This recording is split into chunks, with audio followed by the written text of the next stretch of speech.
This presentation covers the 4TRESS Authentication Appliance for online banking. It focuses on DeviceID, which is a secure, simple and cost-effective method which is particularly well suited to consumer authentication. This is Abigail, and Abigail likes internet banking. Fortunately for her, her bank protects the site with the 4TRESS Authentication Appliance, ensuring that Abigail has a secure and convenient online banking experience. In order to better understand how this works, I'm first going to take a look at Abigail's profile within 4TRESS. I'm going to open and log on to the user management console and do a quick search for her username Hunter. This will bring up her profile, and you can see within her profile she has a single credential, a static password, which is what she currently uses to log on to the internet banking site.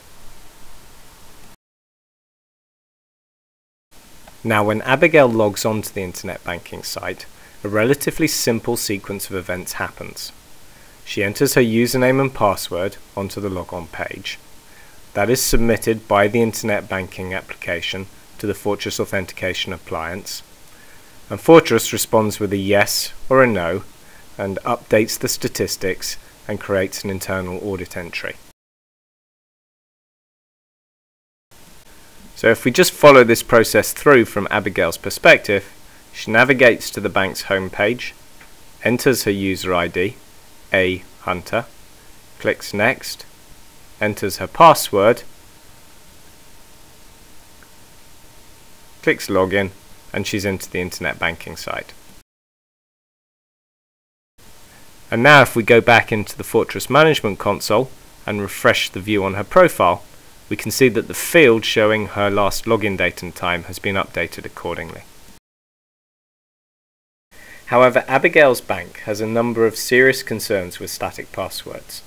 They're easy to forget, expensive to reset, simple to guess, prone to being written down, vulnerable to phishing attacks, keyboard loggers and simple malware, and as a result non-compliant with FFIEC and other guidelines. One of the reasons Abigail's bank chose to deploy 4TRESS in the first instance was because of its support for a broad range of different authentication methods. These include static credentials, such as passwords, pins and questions and answers, DeviceID, which limits access to registered machines only, one-time password tokens, which can come in the form of hardware tokens, smart cards, display cards, or tokens that run on your mobile phone, certificate-based authentication, where a PKI certificate is loaded onto a smart card or USB key, out-of-band transaction verification, where details of the transaction are sent with a verification code, which is entered by the customer to approve the transaction, and transaction signing, where details of the transaction are entered into a token, a mobile device, or a smart card in order to generate a signature to verify the transaction request. Now, in considering its options, the bank decided to use DeviceID as an appropriate form of stronger authentication for Abigail and her fellow customers.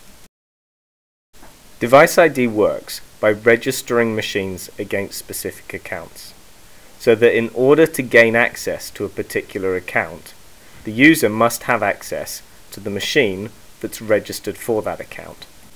Obviously, customers might use more than one machine to access their account, and so it's possible to register more than one machine against a specific account. Likewise, two customers may access their accounts from the same machine, so the same machine can be registered for two different accounts. Now, let's walk through the registration process from Abigail's perspective.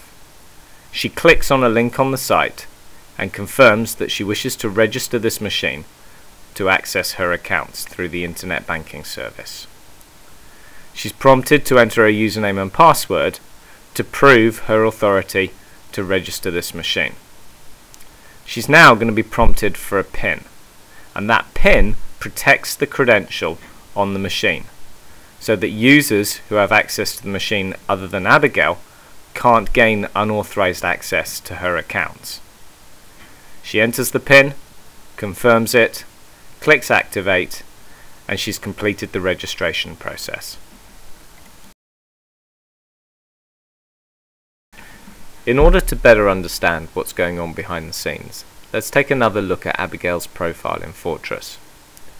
When she registered her machine to access the site, a second authentication record was added to her profile, that is, the customer device ID. During registration, an oath credential was cached on Abigail's machine, protected by various machine parameters and the PIN that Abigail entered during the registration process. The oath credential allows the machine to authenticate itself to the site during the login process by creating a one-time password, which is then verified by 4TRESS during the login. Now, when Abigail comes to log on to the site, she enters a username, then enters the PIN that she set up during the registration process. The machine will generate a one-time password using that cached credential, which will be sent automatically over to the internet banking site and onto 4TRESS for verification. Note that 4TRESS is checking not only that the one-time password is valid, but that also it's been generated by a machine that is registered to the user trying to log on, in this case Abigail.